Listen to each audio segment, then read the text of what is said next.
Welcome all to the 8th annual Heritage Foundation, Hispanic Heritage Foundation Investors Forum. To those of you who are just joining us, we want to take this opportunity to thank our sponsor, TIAA Institute, for their continued support. Up next, we have the Assessing the Public Markets panel. Public markets investors will provide insights on equity and fixed income markets, including how large asset allocators and managers are navigating the current market environment, from SPACs to cryptocurrencies to the dovish monetary environment. Moderating the panel, we welcome back Ofelia Bascal, trustee at the Alameda County Employers Retirement Association and the San Francisco Foundation. Take it away, Ofelia. Thank you, Martha. I hope I'm back. Am I in your group? You're back. Okay. This is all you.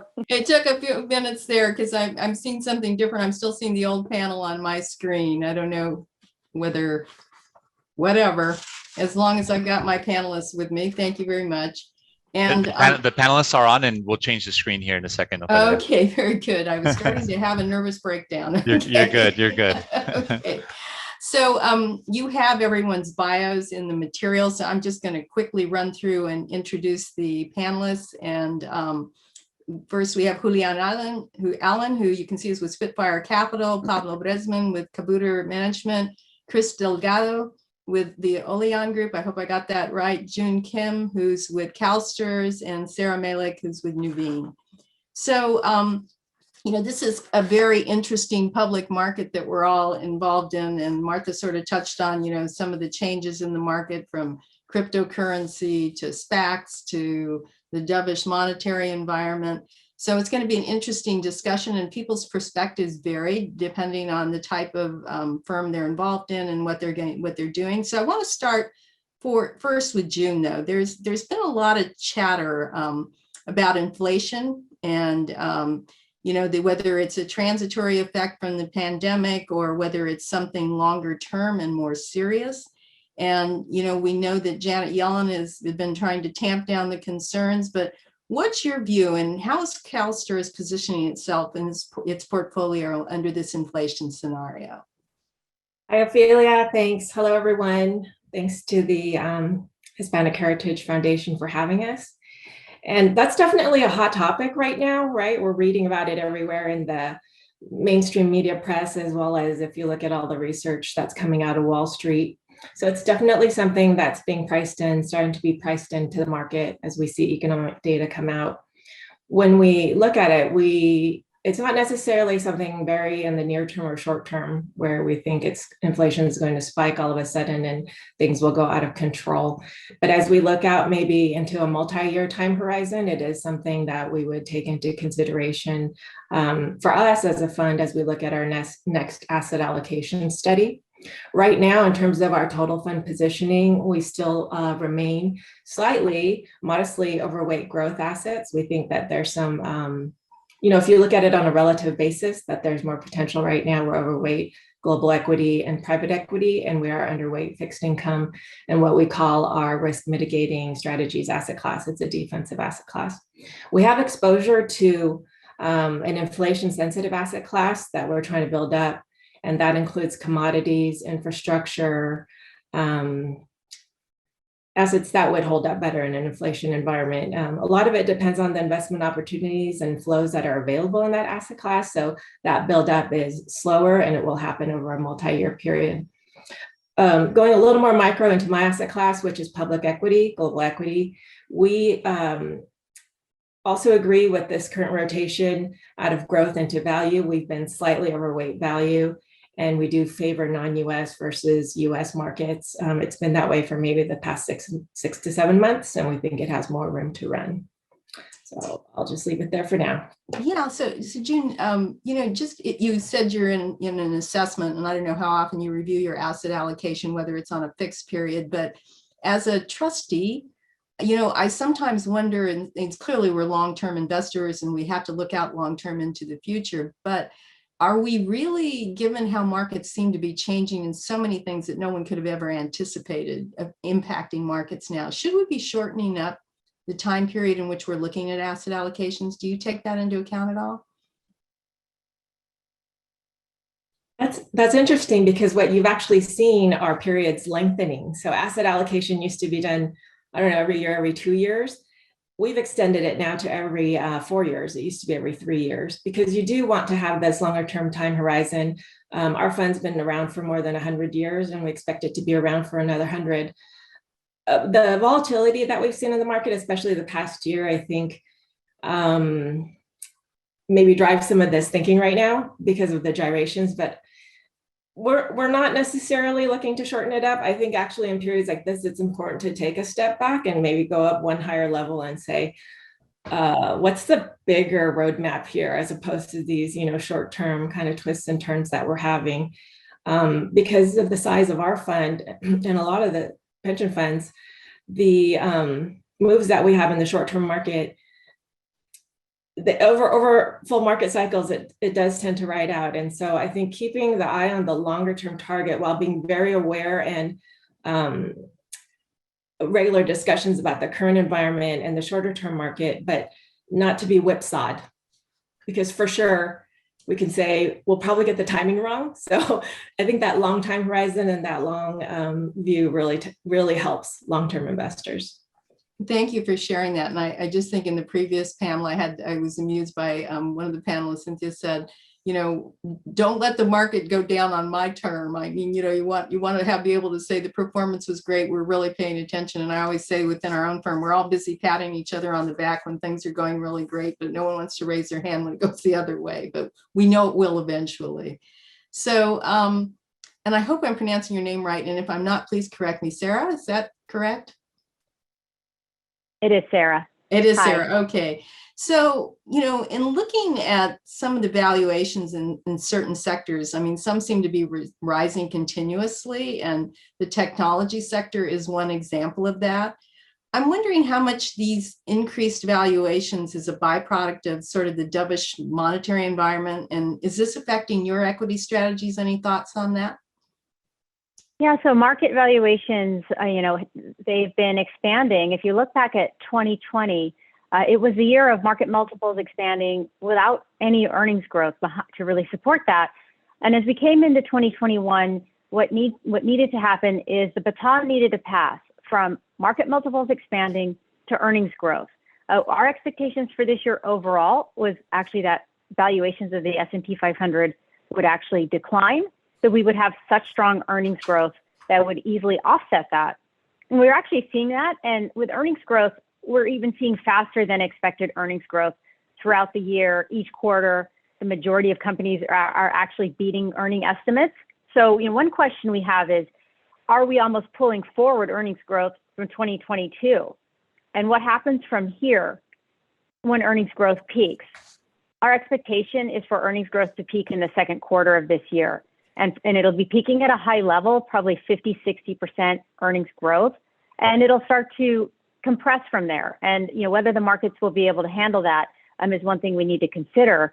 Definitely because of these valuations, the markets are getting very jittery. There's been so much fiscal stimulus. And as we hear talk about inflation and the Fed perhaps tapering and becoming tighter in their policy, that's generally caused the markets to become quite volatile. And we're going to see more of that going forward. Specifically with technology stocks in general, they're longer duration. And so when we see inflation and higher interest rates, that's not necessarily a positive for tech stocks. But our view is that we don't need to paint all technology stocks with a broad brush. So the stocks with high premium multiples will probably not do as well in this kind of higher interest rate, higher inflation environment. But there's a lot of well-positioned technology companies that aren't extremely expensive. As June mentioned, value has been outperforming growth for the past number of months. So if anything, technology stocks are looking more attractive from a valuation point of view. So what we're focusing on is those tech companies that have more of growth at a reasonable price multiples, and those companies which are very well positioned as we exit the pandemic. So think about clients that are looking for technology and software that can help them leverage their revenue growth. Because in a strong economic environment, companies are going to be looking for strong sales growth.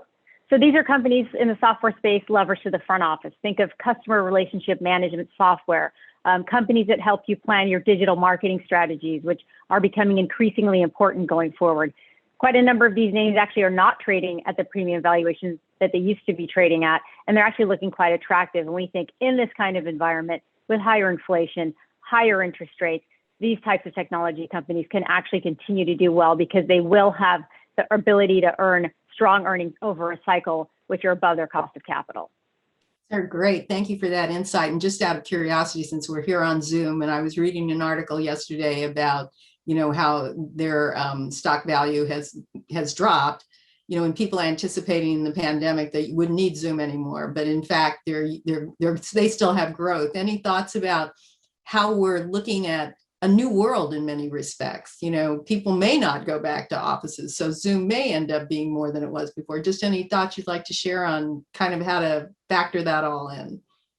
Yeah, I think a lot of things have changed, but as we come out of this, a lot of things will stay the same. A lot of these trends that accelerated during the pandemic for technology companies were actually in place already. So remote working was something that was already happening. At-home food delivery, doing things more from a digital point of view, those were happening pre-pandemic. The pandemic, if anything, accelerated those trends. And just because we're fortunately exiting the pandemic, it doesn't mean that these trends are going to go away. So a lot of these will stay in place. I think workplaces will remain flexible. People have now gotten used to digital online medical appointments, online shopping, so many things that we were becoming more increasingly accustomed to in the past. And because of all of this, I think these trends will remain in place, but there needs to be some adjustment because these companies did have hyper growth and hyper multiples to go along with them.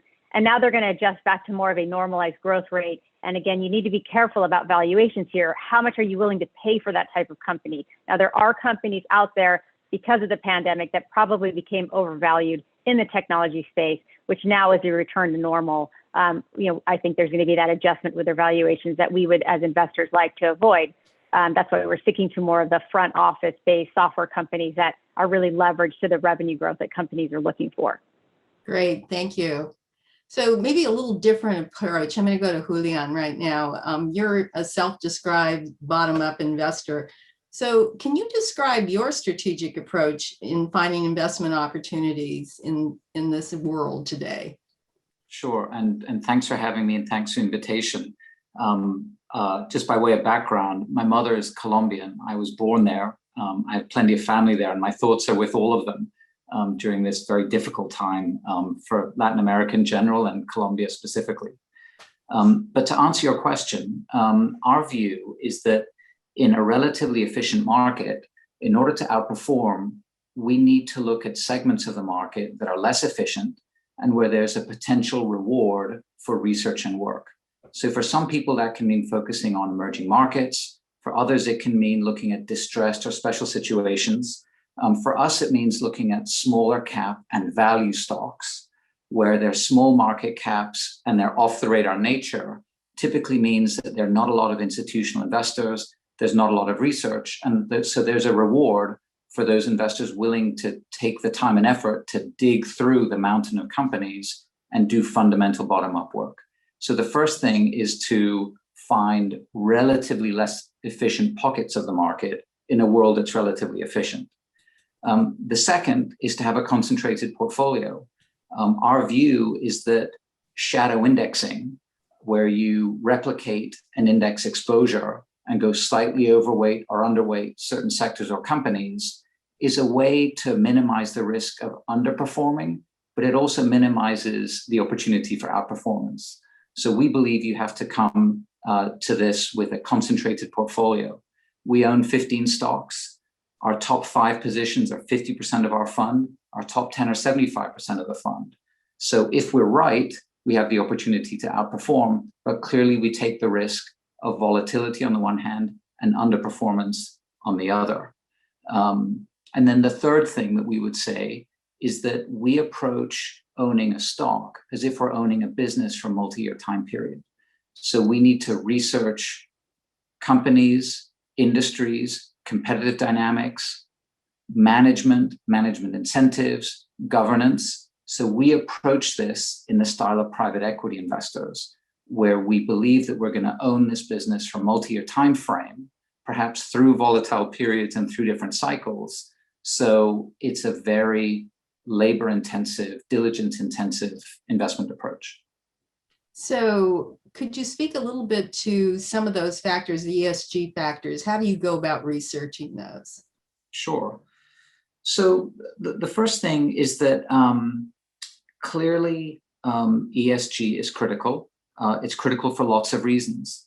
The fossil fuel transition is obviously happening much faster than expected, and that transition is accelerating. And in that transition, there are risks and opportunities. There are risks of stranded assets. You know, ExxonMobil was one of the world's most valuable companies 20 years ago. Today it isn't. And there are lots of opportunities in renewable energy, particularly solar and wind, in grid hardening, in efficient water use for irrigation. So, and as I said earlier, proper governance is key to a well-run enterprise and a long-term investment horizon. So we think ESG is critical, and it has to be a fundamental part of how you assess any investment. I think the problem today is that there is no standard ESG classification. And I think investor crowding into ESG-focused funds can lead to overvaluation because you have a mountain of capital chasing a finite number of opportunities. And number two, there are lots of anomalies, like large cap tech growth stocks tend to have very high ESG scores, but I might argue that some of them in the social networking category have terrible governance. They have terrible impacts on democracy and our society. So I think you have to be very careful with what's printed on the label, but you absolutely need to take those factors into account as you do your work. Great, thank you, Julian. I haven't heard stranded assets since I worked for PG&E, and so it's you know, who would have known that things would change in the way they had for that company that 100+ years ago, so, or years old. So Pablo, you know, also describe yourself as a bottom-up investor. Let's start with kind of your strategic approach, and then I'll have some follow-up questions for you. Thank you, Ophelia, and thank you, the Hispanic Heritage Foundation, for inviting me. And at Caballo Management, we are bottom-up investors, and we are international small cap specialists. We look for these hidden gems around the world that are underappreciated and undiscovered, and we try to shed light into those businesses and introduce them to the rest of the international investment community. We like strong balance sheets. We like high quality businesses, sustainability of earnings, and we try to find companies that are going to benefit from structural growth trends or thematic upside. We also have an engagement, a friendly engagement activism, if you would say, that we try to help the companies in the discovery processes. For example, we help companies with their IR materials to communicate better with investors and communicate better their message. We also help companies introducing them to buy-side investors. We have a vast network of investors and friends that are here in the United States, but also in other parts of the world that we can introduce these companies to, or try to introduce them to the sell-side analysts to pick up coverage. And finally, we also very closely look at ESG because we believe that there is an important opportunity to improve the ESG scores of the companies we own and bring attention from the big asset pool of assets that is out there looking for companies that have high ranking. And if I may say one more thing, we are Latino owned. Great. So any kind of, you know, predictions of what's your outlook for the coming year? Do you think anything significant is going to make any difference to your approach at all? Well, we are bottom up, so we are not looking for growth or value, or don't look for cyclical. We look at the intrinsic value of the companies, and we like businesses in every sector. We're sector agnostic and geography agnostic. However, we have seen a strong rotation from growth to value in the last few months. And I agree with what the other panelists have said. I might add one thing, that together with that strong rotation, we have seen a rotation towards lower quality companies. And by that, I mean companies with higher leverage and less sustainable earnings or no recurrent revenues. And we believe that our strategy to focus in companies that have, in the long term, sustainable earnings and growing earnings is the ideal way to invest in any sector. If I may add, another thing that interested us in the markets is the thematic upsides.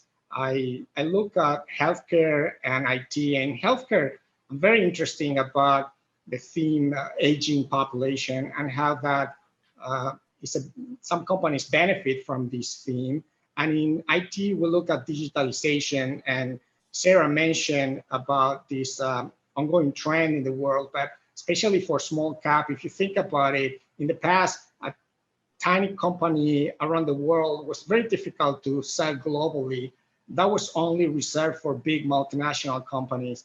But now with the digitalization, and COVID has accelerated this trend, any company around the world, anywhere, not even, it doesn't need to be in Silicon Valley in a tech hub, or in Boston in a biotech hub. It could be anywhere in the world. If it has a good product and good service, can sell globally. And in fact, we have found these amazing companies that are true global leaders in what they do. So that is what excites us the most. Innovating companies, small cap, undiscovered, all around the world. Great, Pablo, thank you.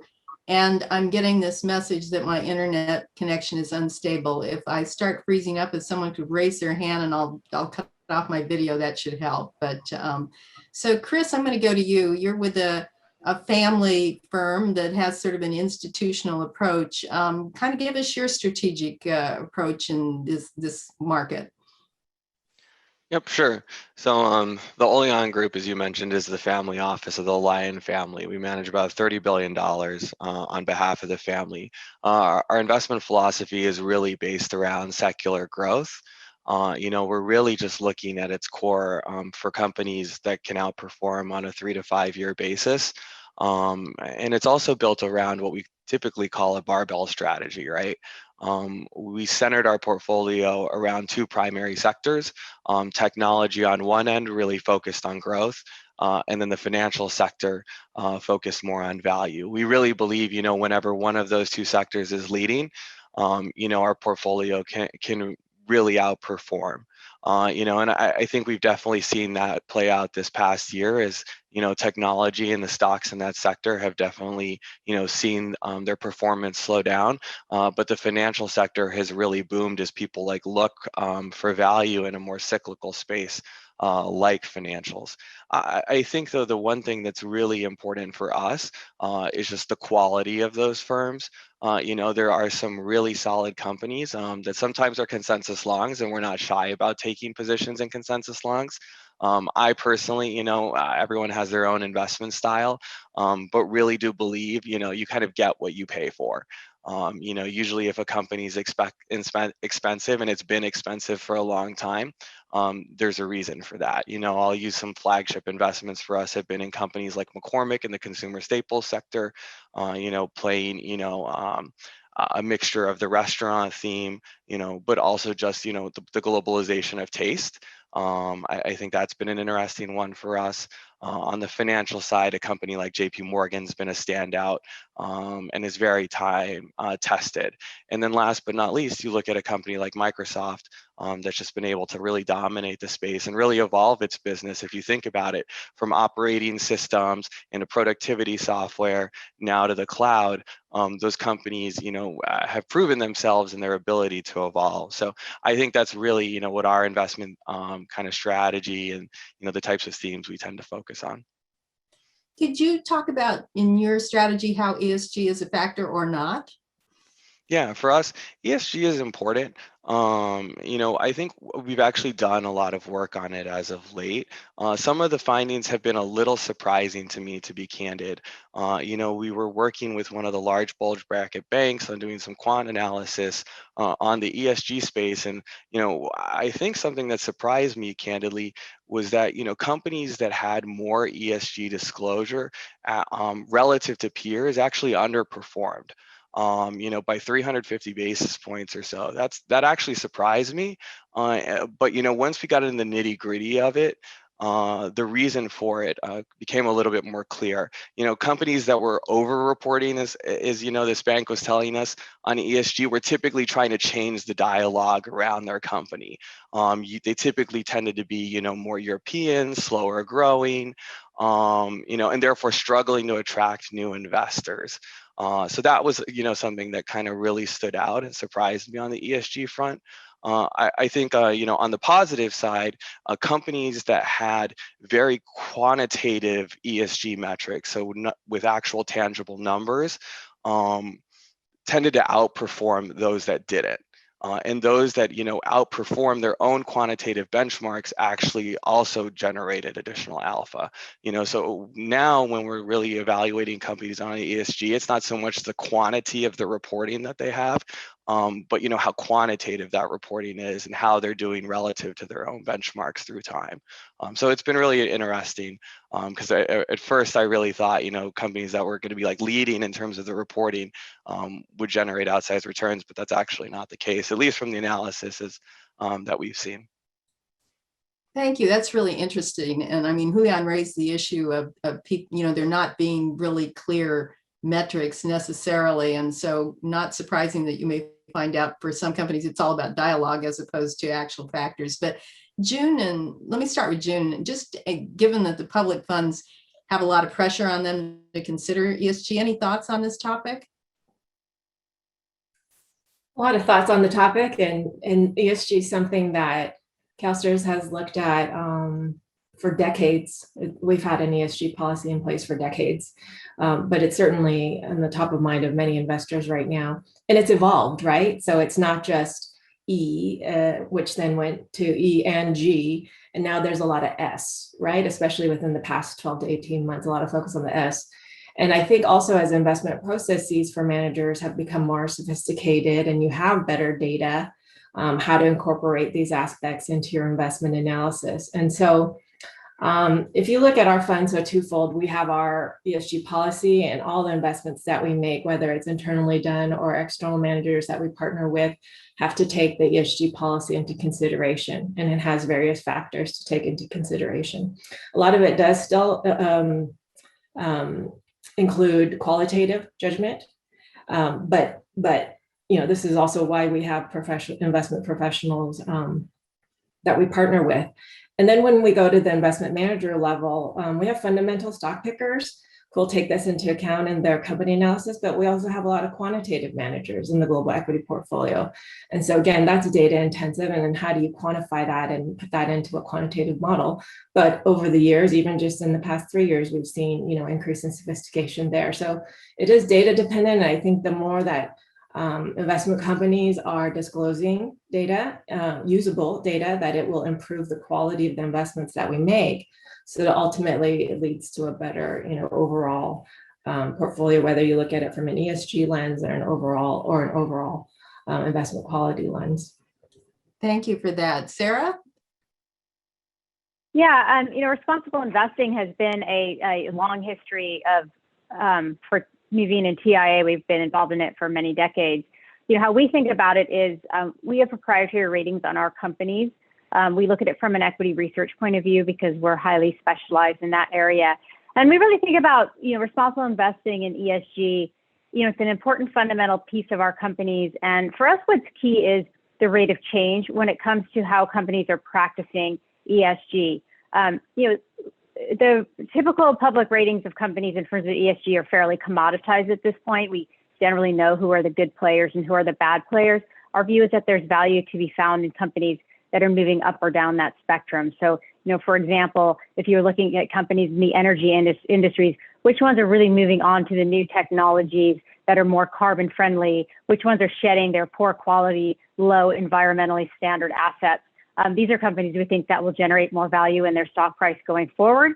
And then, of course, the reverse, the companies that aren't being proactive in terms of ESG will fall behind. This isn't only in sectors like energy.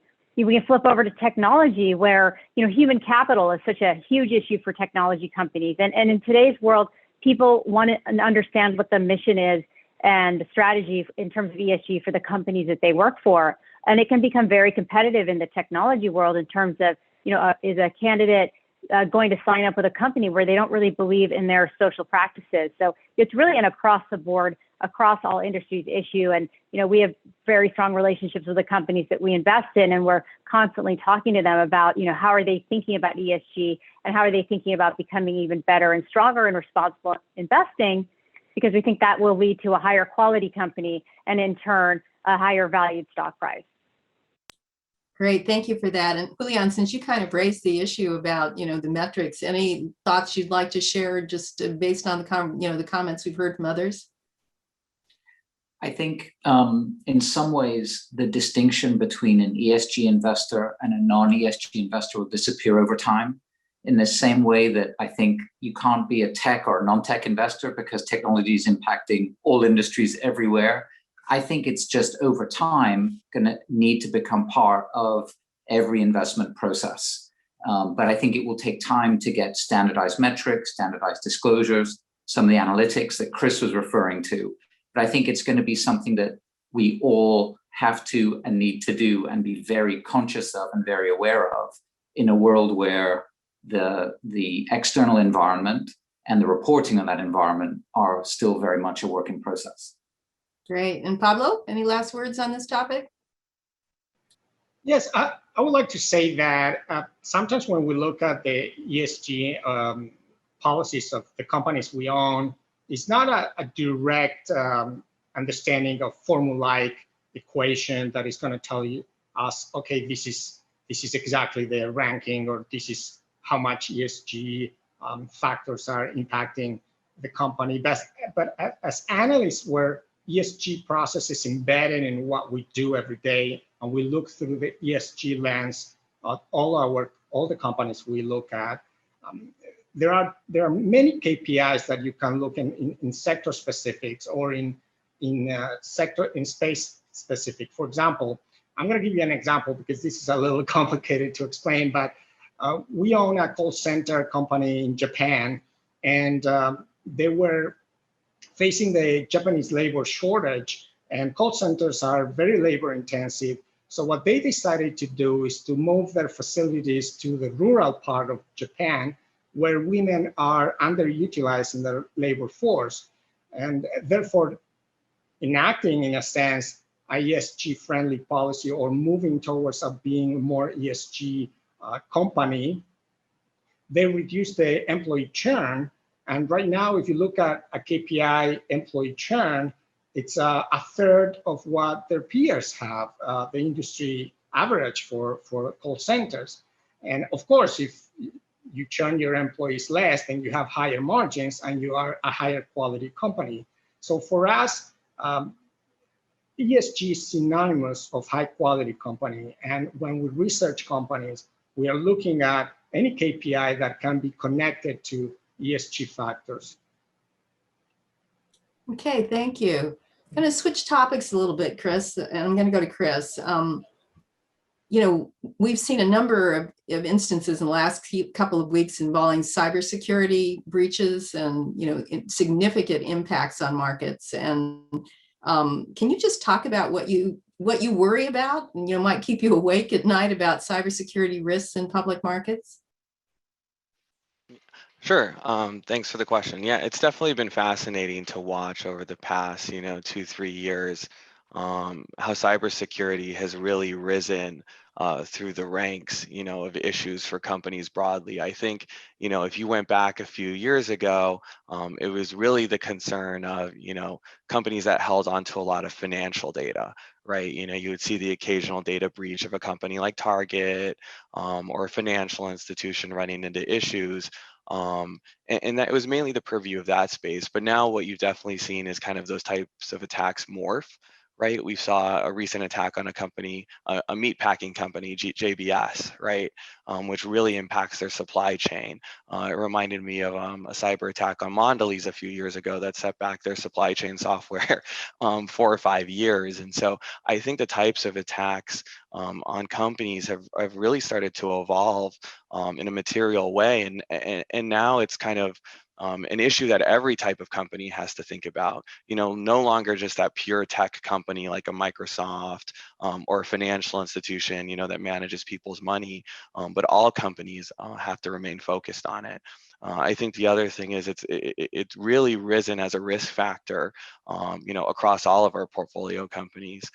Now I want to say it always makes like the top 5 issues to discuss, with the CEO, how much they're investing in cybersecurity, how they see, their portfolio of software assets evolving. And it's actually benefited, I think, some of the largest, software players in the world, right? Because companies like Microsoft and Amazon and Google can definitely out-invest, many other industries. So I think, it continues to rise as a priority.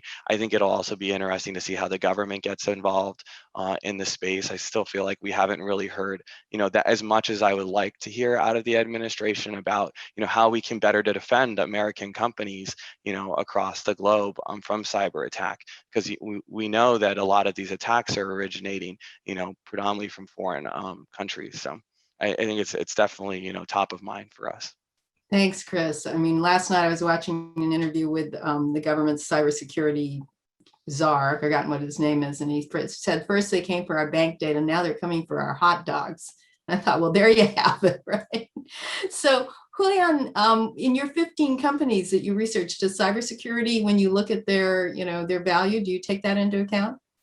It's an interesting question. We owned for many years a Nebraska-based company that provides market research and customer service data to hospitals.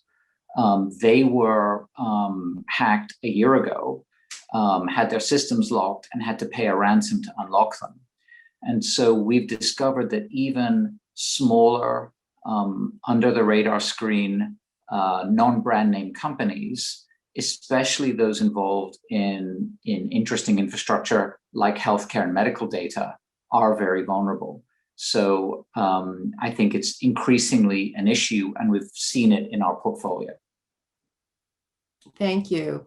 I'm going to switch gears a little bit. This is sort of a personal experience that I had a couple of weeks ago. I participated in a chief marketing officer panel on the silver economy. I was on the side of representing the silver economy, and which, is, we all know, is, I hate to admit that in public, but it was true. But it was really interesting listening to the CMOs talk about, what is it? I mean, obviously a huge part of the population hold a lot of wealth, have implications for, consumer goods and all sorts of things.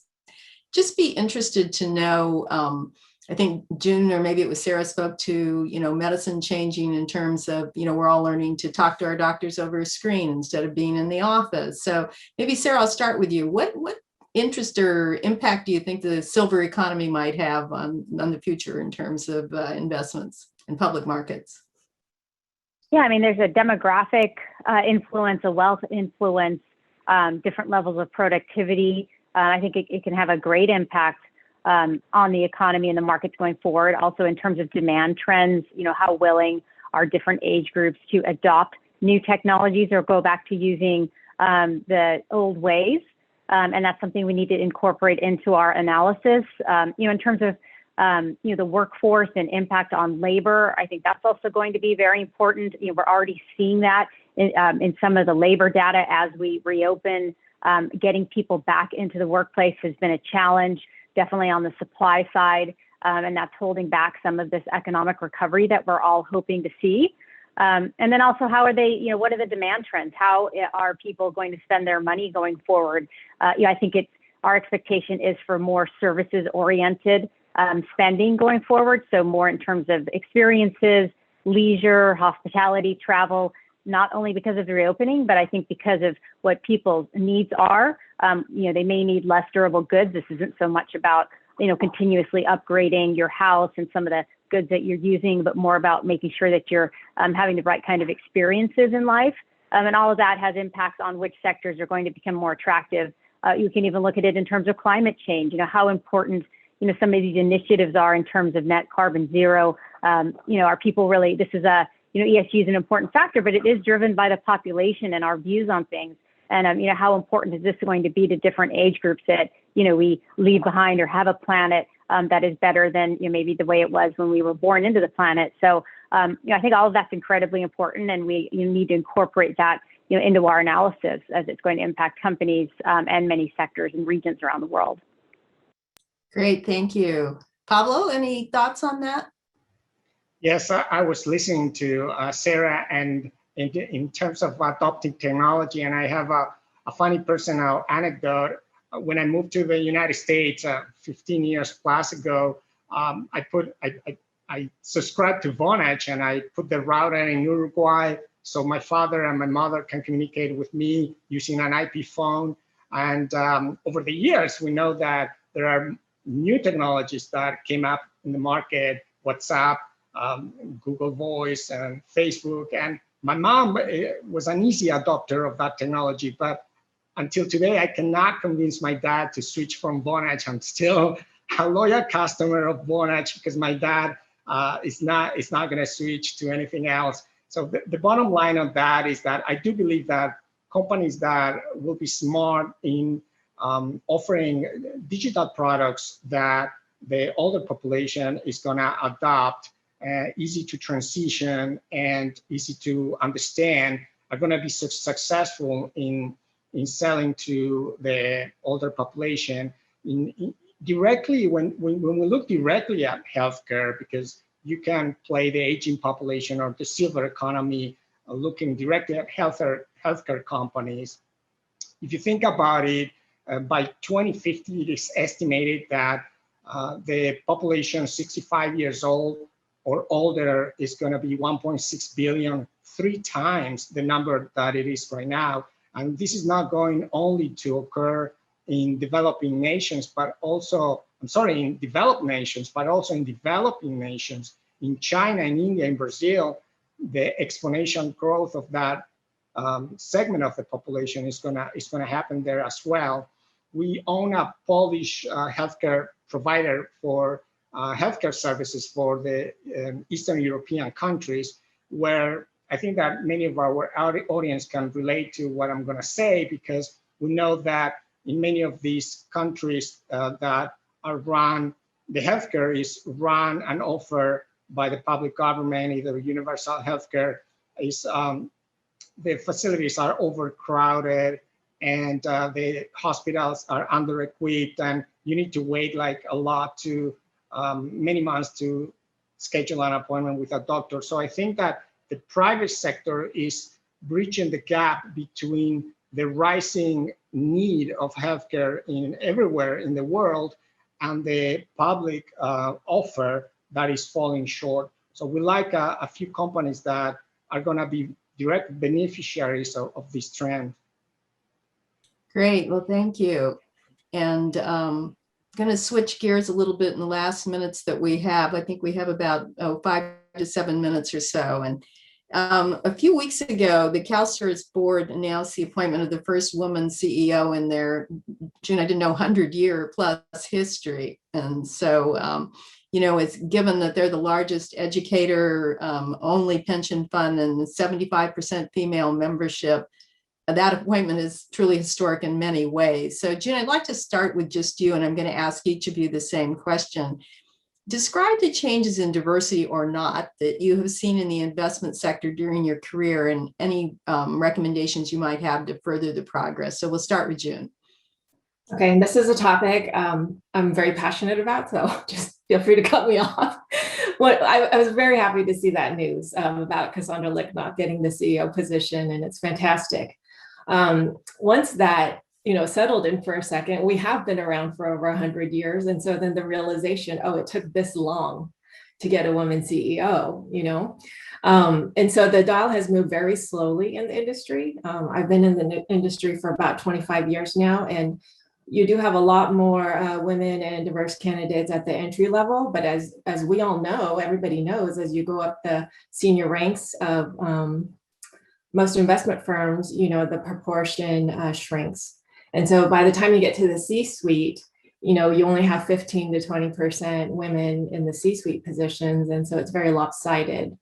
And that hasn't, it's improved a bit, but it hasn't improved that quickly at all. And so how do you change that? And so CalSTRS has been working with organizations like Girls Who Invest to help with the pipeline, the supply side, but we also want to work on the demand side. So working with investment manager partners on having these conversations, and also what are companies doing to drive change? It's not just enough to say, oh yeah, we support diversity or we believe in the business case for diversity.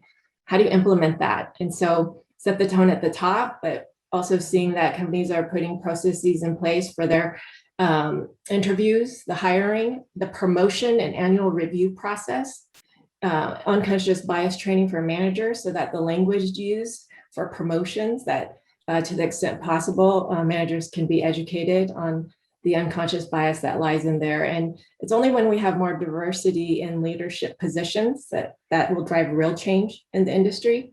Otherwise, it's going to be so slow. And we're going to be talking about this in another 20, 25 years when, hopefully all of us are nicely retired, but it's not fast enough. I'll leave it there. Very good. Thank you, June. And applaud CalSTRS, and it's taken 100 years, but they finally got to it. So good for them. So Julian.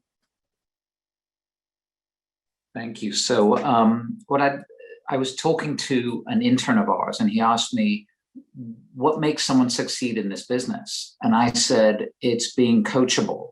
It's having a commitment to learning, because the public markets are incredible teachers if you're willing to learn from your mistakes. It's about having deep, deep curiosity to figure out how things work. And it's about being able and willing to work incredibly hard. And I would say that those characteristics can be found anywhere and everywhere, regardless of where someone is from, what color they are, or what school they went to. And I think the problem we have as an industry is that we've traditionally recruited from a very narrow set of schools, because we've taken that as a proxy for the quality of people. And I've actually found very little correlation between those characteristics of long-term success and the school someone has gone to. So from a micro perspective, I think we challenge ourselves to cast a much wider net and to look at people from less traditional backgrounds, because I think that all sorts of people can succeed in this business because it takes a set of personal and human qualities as opposed to a particular educational experience. So I think it's a challenge, and it's one that we all have to work on. Julian, let me just underscore that. I know we had an interview with an asset manager at our retirement fund, and everybody in the C-suite was from Harvard, and no women, no persons of color. And when we sort of pressed on, what are you doing? We said, well, it's really hard. People who graduate from Harvard, they get all these offers. So you look at them and you say, well, maybe you need to look beyond Harvard. And it seemed like a light bulb went off. It was really just almost shocking to think in this day and time, someone's still that focused on the Ivy League alma mater. So Pablo? Yeah, thank you, Ophelia. Diversity is very important for us. Almost 70% of Cabaret employees are either minorities or women. And let me switch a little bit and tell my personal story, because it is a story of diversity and opportunity. I grew up in Uruguay. I was born there and grew up in Uruguay. And then I decided to come to the States to study my master in international business. I did it in Miami. I love Miami. And then I was working for the #1 outdoor advertising company in the world for many, many, many years. I became the vice president of operations there. And at some point, a light bulb just turned on, and I became really, really passionate about the investment field, reading and attending conferences. But it's really difficult to do the switch, right? How do you switch careers? Where are the opportunities? So I started and passing my 3 levels of the CFA, trying to get some academic education. And then I did my internship at Usonian Investment, a Japanese value fund. And finally, Kabauter hired me to where I am right now. And I will always be thankful to Kabauter for opening the door to a non-traditional candidate to be an employee. And I can say that my perspective, what I think about diversity, not only because I'm Latino and I come from South America and I understand those markets, but also my industry expertise brings value to Kabauter in the sense that I understand when a manager or a company is undergoing a strategic change or they need to expand internationally. I've been there. So open your eyes. I am asking all the recruiters out there and broaden your concept of diversity on the value that can a diverse background bring to your organization. And to all the students and people that are watching us or listening to us right now, I think that I'm super happy where I am right now. So don't give up on your dreams. If that's what you want, if you're passionate about it, just knock all the doors and you'll get there. Great. Well, thank you so much. And I know we're running out of time and I hate to do this, but Chris, could we have just 1 minute on your thoughts? Sure. I think probably the most important thing for me over the course of my career in terms of diversity, has been, as Julian mentioned, just kind of the value it can really bring to an organization, particularly if you're willing to learn. I remember hearing 1 or 2 pitches, of a consumer products company, specifically it was makeup. And a lot of times people were dismissive. And it was just funny to hear, kind of my male peers really kind of ignore it from a female colleague who knew the sector really well.